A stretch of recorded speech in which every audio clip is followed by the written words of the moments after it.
Amém, irmãos. Glória a Deus. Louvado seja o nome do Senhor.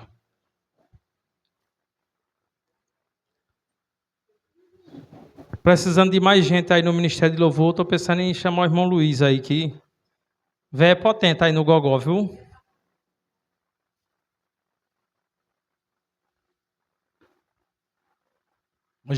Foi hoje ou foi ontem? Aniversário de casamento da irmã Maria, né? E o irmão Luiz, quantos anos, irmã? 44 anos. 45, glória a Deus.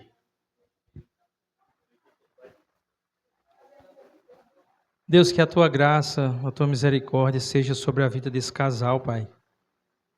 Nós te agradecemos por essa história, por tantos anos em que a tua graça esteve sobre eles e sustentou eles até aqui. Pai, que a tua bênção seja sobre a vida deles e que eles possam estar juntos por mais anos e anos na tua santa presença, em nome de Jesus.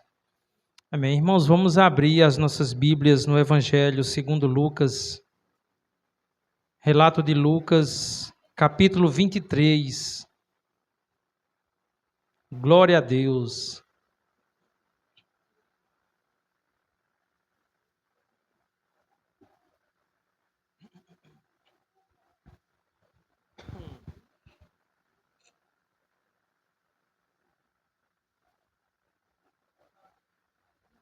Lucas capítulo 23, versículos 39 ao 43.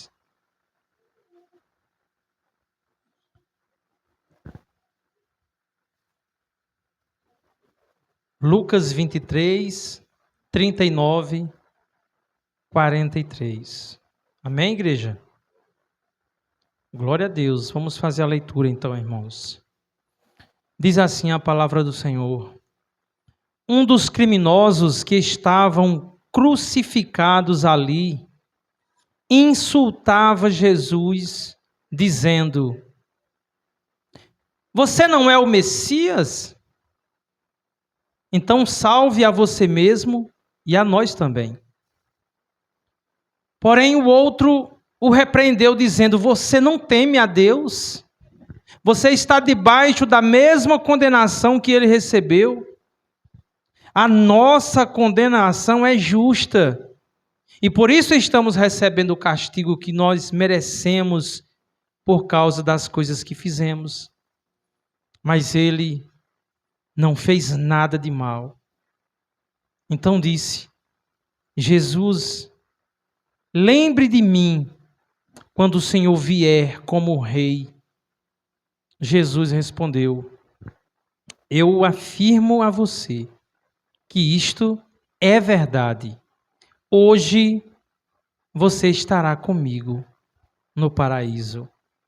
Até aqui, irmãos. Glória a Deus. Soberano Deus e eterno Pai, Deus, mais uma vez, em oração, nós te buscamos, Senhor. Pedimos a tua graça, ó Deus, para que nós sejamos alimentados por meio da tua palavra. Que nessa noite, meu Deus, o teu Espírito venha quebrar dentro do nosso coração tudo aquilo que nos afasta de ti. Que a tua palavra, meu Deus, venha convencer áreas da nossa vida das quais nós ainda não a conformamos com a tua palavra. Ó Deus, em nome de Jesus, alimenta o teu povo, tem misericórdia da tua igreja, meu Deus. Amém. Então, meus irmãos, esses textos relatam parte do que aconteceu na crucificação do nosso Senhor Jesus Cristo. Irmãos, nós estamos diante do Monte Calvário, conhecido também como Gólgota, ou lugar da caveira. Irmãos, o Monte Calvário era um lugar de vergonha. Era um lugar de choro, um lugar de agonia, um lugar de lamento. O Monte Calvário era um lugar onde criminosos eram executados por causa dos seus crimes. Era ali que o Império Romano, com mãos de ferro, punia aqueles que andavam em desordem com a lei daquela sociedade. Ali, meus irmãos, naquele lugar, no Monte Calvário, o sangue era derramado. E os ossos eram quebrados com requintes de crueldade. E no centro daquele cenário estava, irmãos, o Filho Santo de Deus. O homem mais santo que esse mundo já viu. Puro, perfeito, sem pecado algum. Crucificado entre dois criminosos. Dois homens igualmente culpados. Dois pecadores condenados pela lei dos homens e totalmente condenáveis diante da lei santa de Deus. Então, nesta noite, eu quero conduzir a igreja, quero convidar a igreja para nós olharmos para o Calvário. O título da mensagem dessa noite é As Três Cruzes do Calvário. Para o mundo, meus irmãos, não havia nada de especial naquelas cruzes. Era apenas mais uma execução. Mais um dia de sangue no Calvário.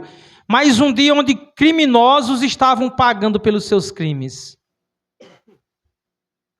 Mas para Deus e para todos aqueles que foram alcançados pela graça soberana, aquelas três cruzes revelam a grandeza do nosso Deus.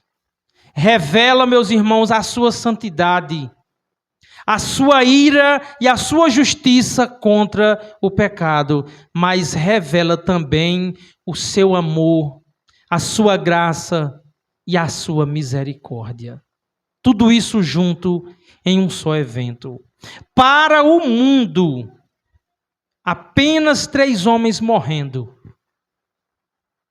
Mas para Deus e para os eleitos de Deus, cada morte conta uma parte do Evangelho. Cada cruz ilustra uma verdade eterna.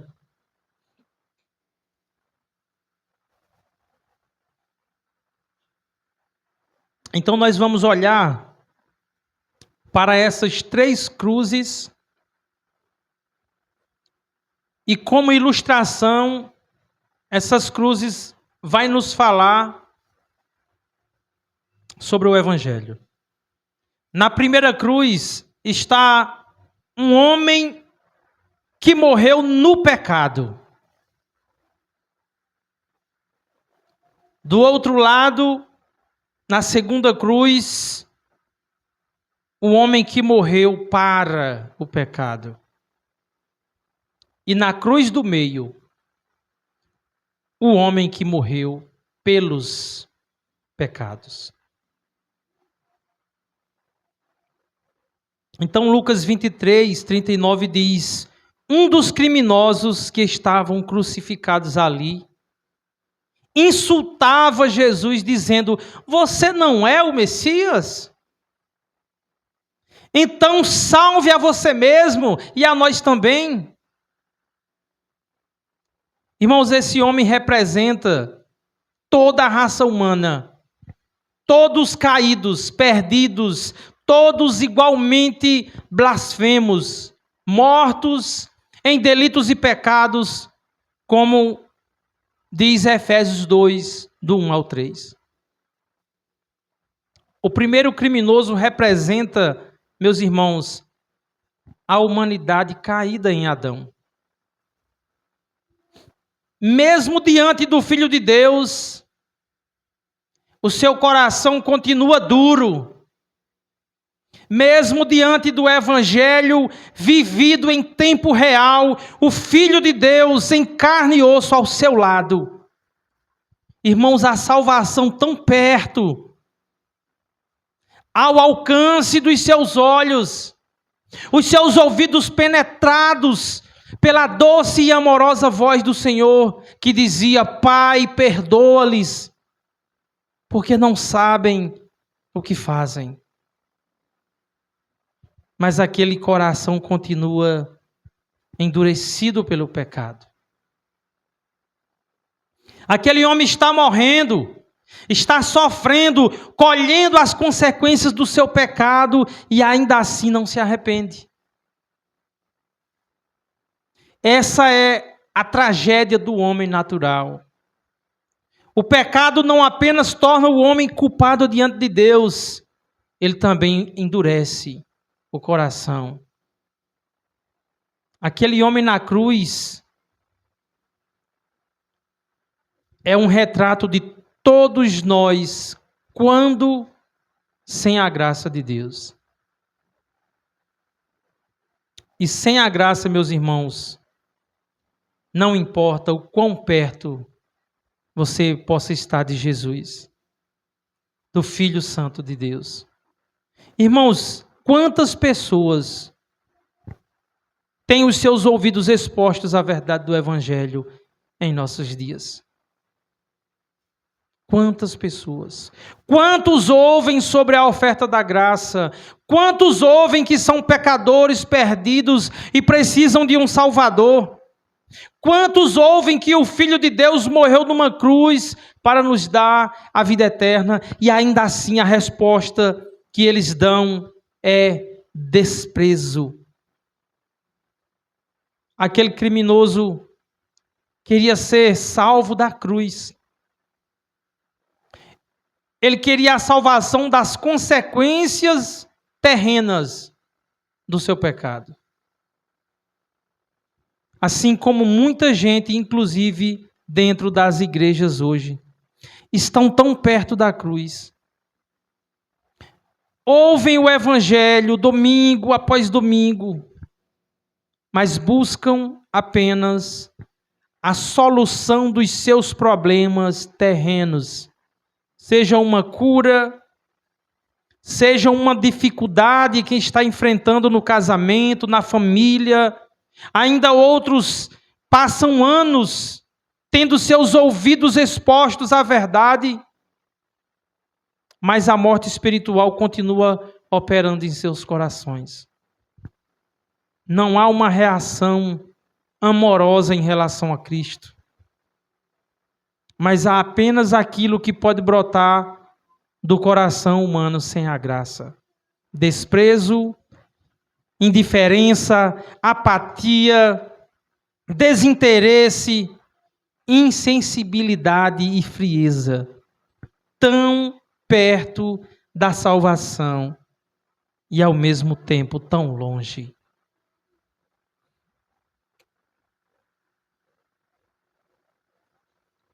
Irmãos, eu fico às vezes imaginando quantas pessoas tiveram acesso ao verdadeiro Evangelho.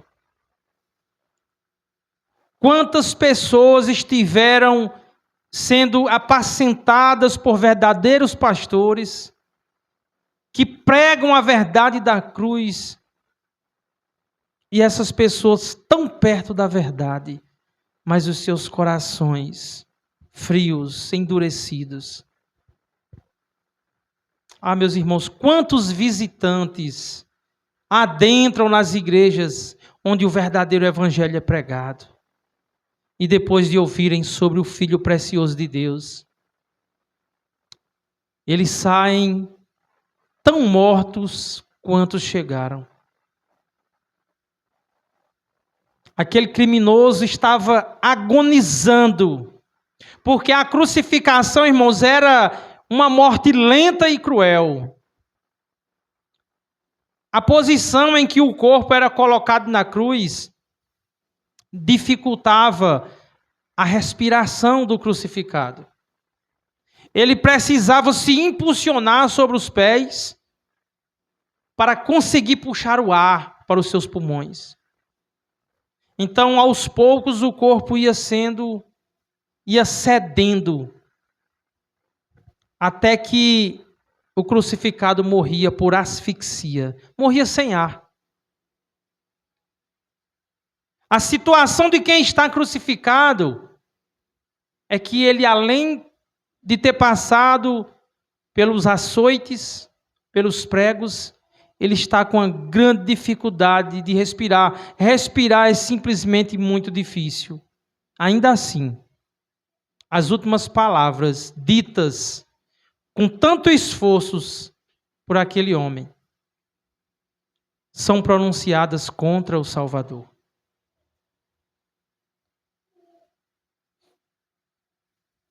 Irmãos, a certeza que aquele homem tem é a morte. Ainda assim, ele despreza a salvação.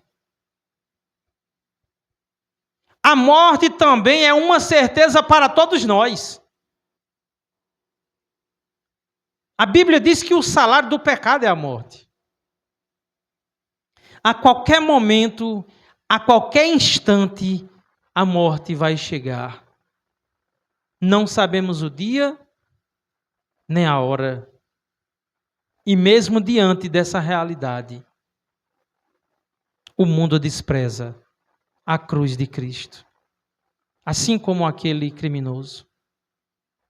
Irmãos, esta é a reação natural de todos os homens, a menos que a graça de Deus penetre em seus corações. Esse criminoso representa toda a humanidade caída, morta em pecados e delitos. Então esse homem morreu no pecado. O seu destino é a morte eterna, a condenação, porque ele desprezou a salvação que há em Cristo Jesus.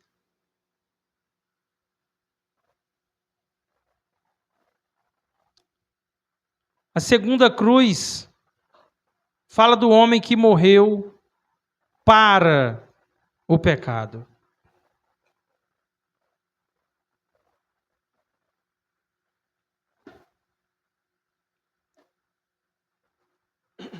Lucas 23, 40 diz assim: mas o outro criminoso o repreendeu. Você não teme a Deus? Nem mesmo ao ser condenado à morte, nem mesmo estando na mesma situação. Nós merecemos morrer por nossos crimes, mas esse homem não cometeu mal algum. Então ele disse: Jesus, lembre-se de mim quando vier no seu reino. Irmãos, é importante lembrar que esse criminoso antes também blasfemava, também insultava o Senhor. Mateus e Marcos registram isto. Mateus 27, 44 diz: e os ladrões que haviam sido crucificados com ele também o insultavam. Marcos 15, 32 diz: os que com ele foram crucificados também o insultavam. Então isso mostra que o outro criminoso estava também perdido. Na verdade, o Evangelho coloca, meus irmãos, todos os homens na mesma condição, todos culpados. Pecadores culpados, perdidos. Paulo declara em Romanos 3,10, como afirmam as Escrituras, ninguém é justo. Nenhum sequer, ninguém é sábio. Ninguém busca a Deus, todos se desviaram, todos se tornaram inúteis, ninguém faz o bem, nenhum sequer, pois todos pecaram. E não alcança o padrão da glória de Deus. Mas perceba que algo diferente aconteceu no coração daquele homem. As palavras daquele homem expressam com clareza que um milagre aconteceu. Ele passou pela experiência do novo nascimento, as suas palavras declaram isso claramente. Aquele que antes blasfemava e insultava o Senhor, agora, meus irmãos, expressa uma fé salvadora. Suas palavras revelam que ele recebeu um novo coração. Então, enquanto muitos ali enxergavam na cruz do centro um homem derrotado, açoitado, humilhado, aquele criminoso enxergou um Senhor, um Rei e Salvador. Irmãos, Isaías 52, verso 14, diz o seguinte: muitos ficaram horrorizados quando o viram, pois ele estava tão desfigurado que nem parecia um ser humano. Essa era a situação do nosso Senhor. Mas aquele criminoso, ele teve o seu coração substituído. Pela graça de Deus, ele viu vida onde muitos só enxergaram morte. Agora aquele homem expressa afeição santa por Cristo. O seu coração está cheio de temor a Deus. Ele até está defendendo Cristo diante do seu colega de crime. Você nem ao menos teme a Deus. Ele reconhece o seu pecado. Ele reconhece que o seu castigo é justo. Ele diz: nós merecemos morrer pelos nossos crimes. Ele está reconhecendo. Irmãos, não existe conversão genuína sem temor a Deus. Não existe conversão genuína sem convicção de pecado. Muitas pessoas em nossos dias, ao dar o testemunho da sua fé, da sua conversão, eles vão falar de algumas experiências. Eles vão dizer que estavam com dificuldades financeiras. Eles vão dizer que estavam com crise no casamento, problemas com vícios, prostituição ou idolatria. Ou eles vão dizer que passou por uma enfermidade e que Deus fez um milagre na vida deles. E até aqui tudo bem, não importa como você veio. O problema é que muita gente é atraída para a igreja, buscando uma solução para os seus dramas. Então elas vão a igrejas de pastores que nunca pregam sobre o pecado. As suas mensagens não são centradas no Cristo crucificado, na pessoa do nosso Senhor Jesus Cristo. Mas elas ouvem apenas coisas que mantêm a sua mente anestesiada para o pecado. Irmãos, eu já ouvi da boca de crentes que nós somos vítimas do pecado. Mas se nós somos vítimas, não há por que nos arrepender. E se não há do que arrepender, isso não é evangelho.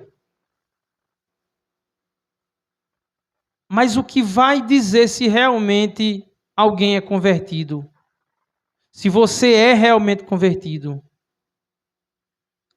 é se você reconhece o seu pecado diante de Deus. Se você reconheceu que estava perdido em delitos e pecados, e que a sua morte e a sua condenação era justa, assim como esse criminoso está reconhecendo. A nossa punição é justa. Nós estamos nessa cruz porque nós estamos pagando pelos nossos crimes. Ele reconhece não só que é justo o seu pecado, mas as suas palavras mostram que ele reconhece a santidade de Cristo.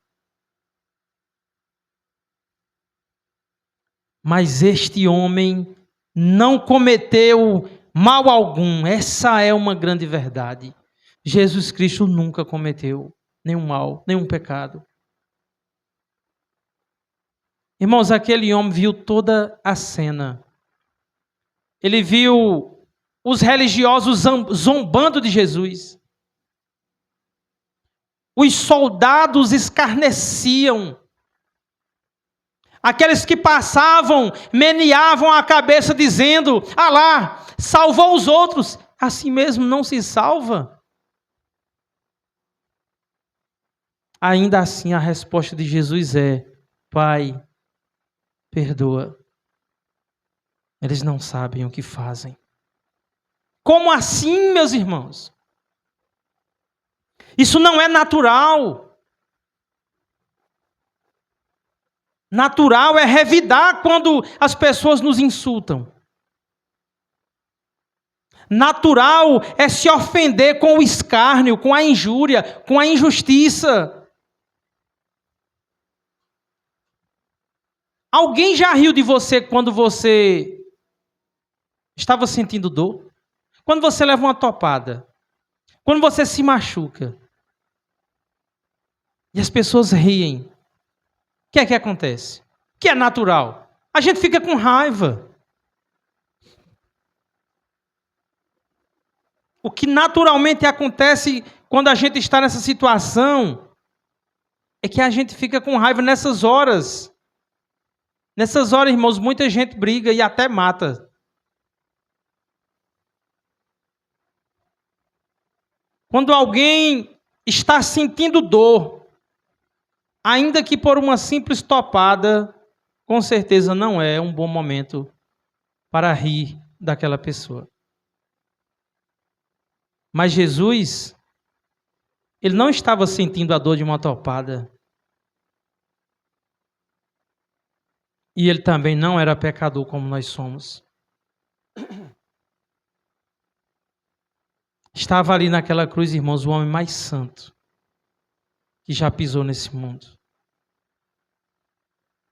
Estava ali o Deus Filho, aquele que tinha poder e autoridade para destruir todos ali naquele momento. Mas ele se humilhou. Ele foi obediente até a morte e morte de cruz.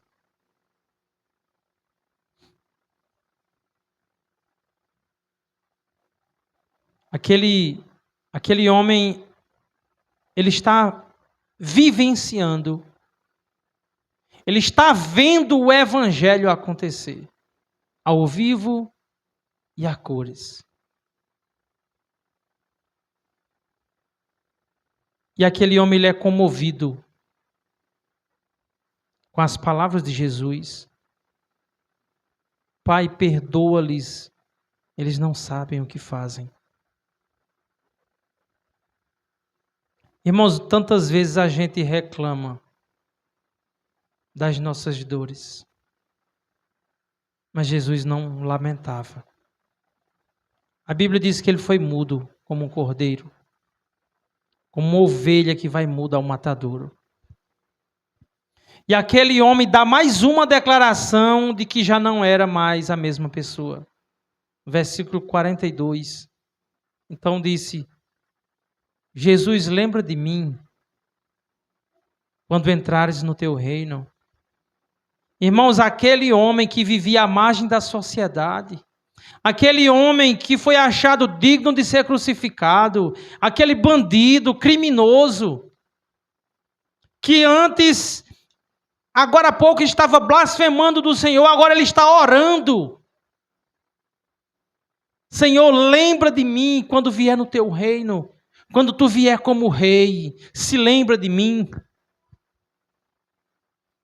Está reconhecendo que Jesus Cristo é rei, que ele possui um reino. Então, o que aconteceu com esse homem? O que aconteceu, meus irmãos, é que aquele homem viu beleza, onde muitos via apenas dor e humilhação. Ele viu majestade, onde muitos viram motivo de escárnio. A fé daquele ladrão, meus irmãos, não foi apenas uma fé emocional. Ele reconheceu o seu pecado, admite a justiça da sua condenação, reconhece a inocência de Cristo e se lança totalmente na misericórdia de Jesus, que é Rei e Salvador. Me parece, irmãos, que aquele homem ainda não compreendia, lógico, né? Não compreendia completamente como se daria a salvação. Sua compreensão era limitada. Ele sabia que estava diante do rei, sabia que Jesus era inocente, sabia que precisava de misericórdia, mas ele talvez imaginasse isso como algo distante. Quando vieres no teu reino, lembra-te de mim. Talvez ele pensasse, quem sabe um dia, no futuro, quando o teu reino for estabelecido completamente, na ressurreição dos mortos, quem sabe um dia, Senhor, lembra de mim.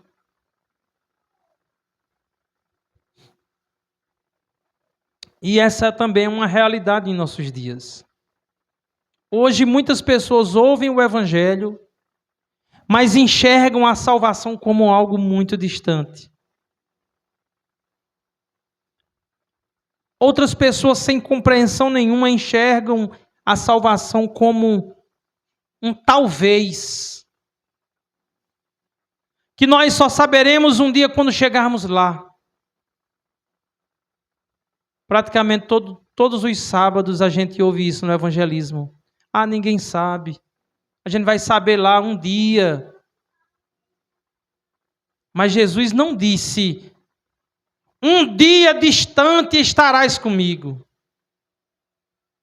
Ele disse, hoje, ainda hoje estará comigo no paraíso, porque o crente que morre em Cristo não entra num estado de abandono ou inconsciência, ele entra imediatamente na presença do Senhor.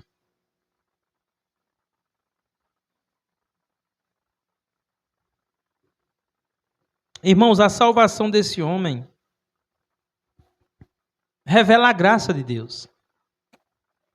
Pecador perdido, condenado, sem mérito, sem boas obras para mostrar a Deus, sem batismo, sem participar da ceia, sem congregar, sem sacramentos, sem rituais, sem campanhas ou amuletos ungidos, sem o purgatório da Igreja Católica, sem o livre-arbítrio dos semi-pelagianos, nada que possa atribuir qualquer mérito ao homem, somente a graça soberana de Deus, regenerando e dando vida, dando fé salvadora àquele homem que estava morto em delitos e pecados.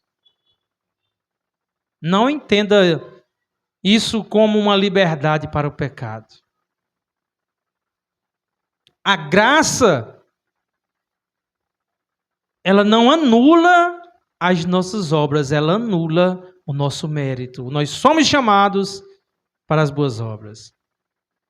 Porque pela graça vocês são salvos mediante a fé. Isso não vem de vós, é dom de Deus, não de obras, para que ninguém se glorie. Ainda hoje estarás não apenas em um lugar melhor, não apenas onde não haverá dor e nem pranto, mas comigo. Ainda hoje estarás comigo no paraíso. Meus irmãos, o céu é o lar dos salvos.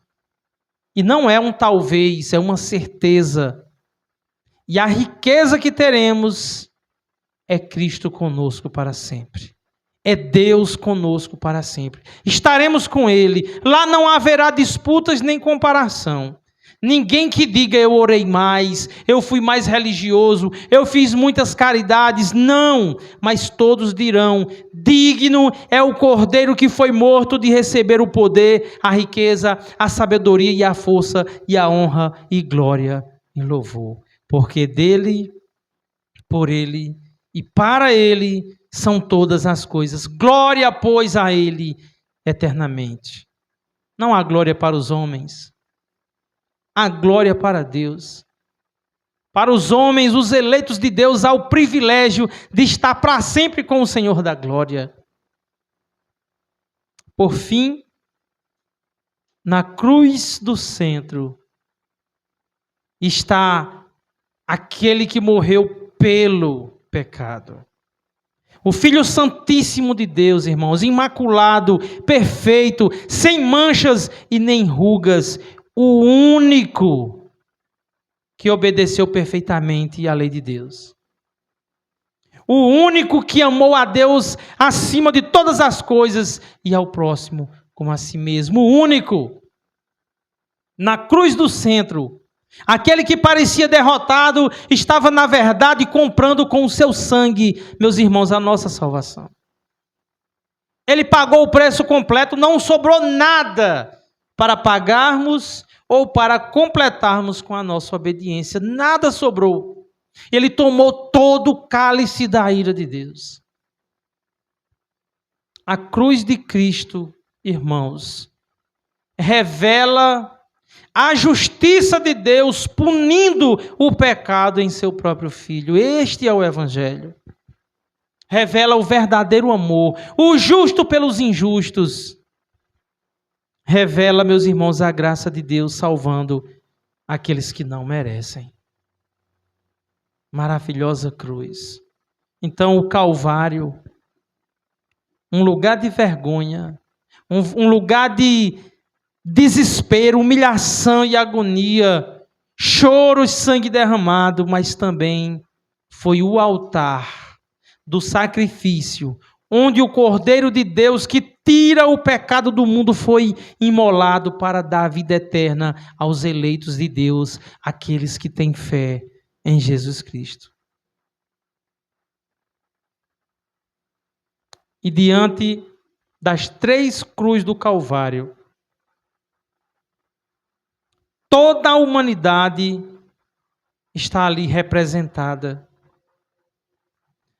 Em uma cruz, um homem que morreu no pecado. Na outra, um homem morre para o pecado, alcançado pela graça de Deus. E no centro, o Filho de Deus morreu pelo pecado. O Calvário mostra que não existem apenas 2 criminosos naquela cena. Irmãos, nós também estávamos ali. Porque todos nós pecamos. Todos nós éramos culpados diante de Deus. Como nós estávamos lá? Em Cristo. Cristo morreu a nossa morte. Cristo pagou o nosso preço. O preço da nossa redenção. Então a grande pergunta nessa noite não é qual ladrão era pior. Mas a pergunta é, em qual cruz nós estávamos? Em qual cruz nós nos enxergamos? Nós nos identificamos com o homem endurecido que rejeita a Cristo,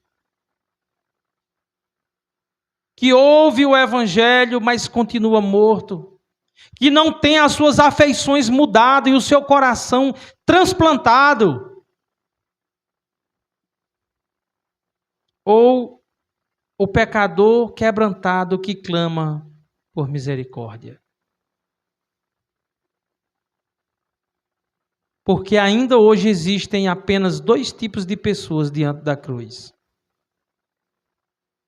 Os que morrem em seus pecados e os que pela graça encontram vida em Cristo Jesus. Irmãos, e a esperança do Evangelho é que a graça de Deus continua salvando pecadores culpados. Ainda hoje, a cruz do centro tem salvação para o pior dos pecadores.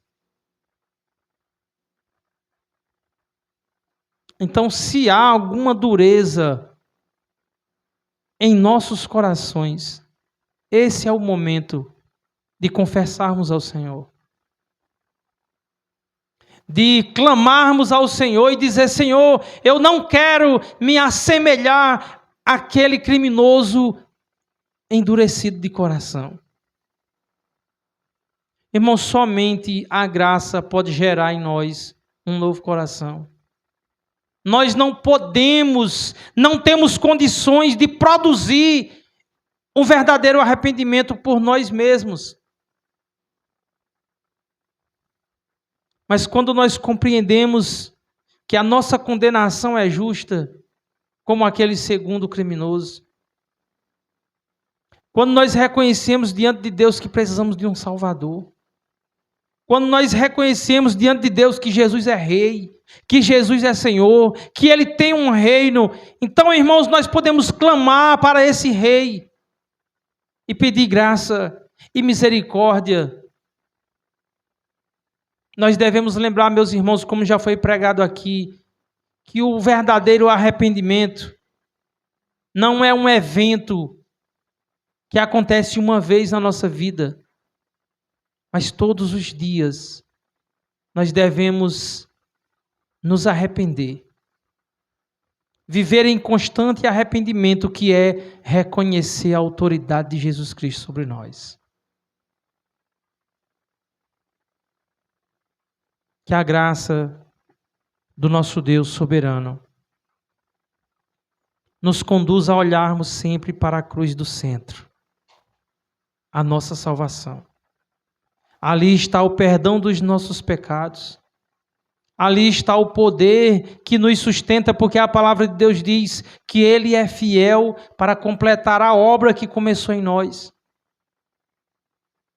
Nós podemos nos achegar, meus irmãos, diante de Deus, independente daquilo que nós praticamos como pecadores, porque muito mais é a graça. Cristo é infinitamente mais salvador do que nós somos pecadores, porque onde abundou o pecado, superabundou a graça. A graça, meus irmãos, soberana, é maravilhosa. Aquela cruz, aquele homem ensanguentado, aquela punição severa que ele recebeu, aquele alto preço que ele pagou, compra para nós a vida eterna. E glória a Deus por isso. Pai, obrigado, Senhor, por essa noite. Nos dê, meu Pai, um coração